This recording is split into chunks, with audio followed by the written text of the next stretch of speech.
Hi, this is Lisa from KC Music Studio. This will be covering lesson 2 of how to read lead sheets and chord charts in a modern worship environment. So this lesson basically covers what in the world does all this stuff on the lead sheet mean, because it looks very different than traditional notation if that's all you've been exposed to. The biggest thing to recognize is, like in this example of where the melody is for Amazing Grace,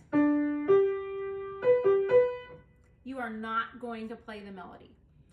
Our job as a pianist or a keyboard player is to accompany the melody. We are not going to play the melody with either our right hand or our left hand. That's a big change. It's a little hard for some people to kind of grasp onto. If you look above the text, you're going to see some chords. So like in this example, you see a G, a G, a C, and a G. When you have a G that doesn't have any other numbers or any other letters next to it, it means it is a G major chord. So if you think back to lesson 1, and we started on G, tonic, whole, half, whole, and you played the G major chord, that's what that means. You are going to play a G major chord right above the maze of Amazing. Now, when we do lead sheets, for right now, our right hand is going to play that chord and your left hand is not going to do anything. It's just kind of along for the ride.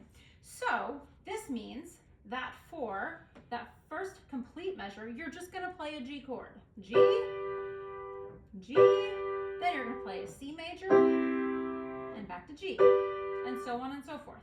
Now, how do you know how long to play those chords? If you look at the beginning of the piece, you see that our time signature is 3/4.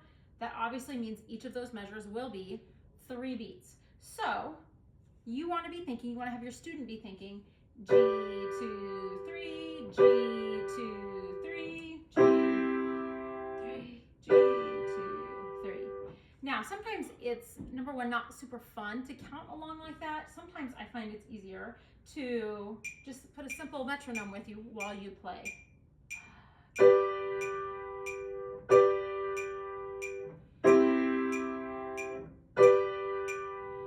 Or if you get fancy, you can find like a backing track online or a drum track. There's lots of options if you want to jazz it up.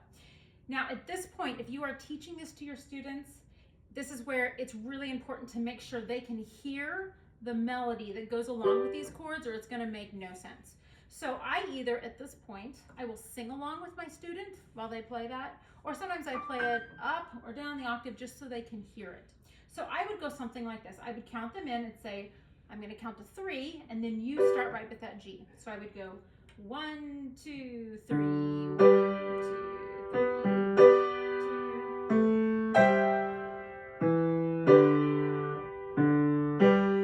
Because they need to be able to hear that melody, how it fits in. I have some students that love to sing while they play if they know the tune. I have other students that they're like, no thank you, I'm not interested in that. That's fine. I just want them to understand, okay, these chords that I'm playing, they do fit in with the melody. And that is basically the gist of lesson number 2.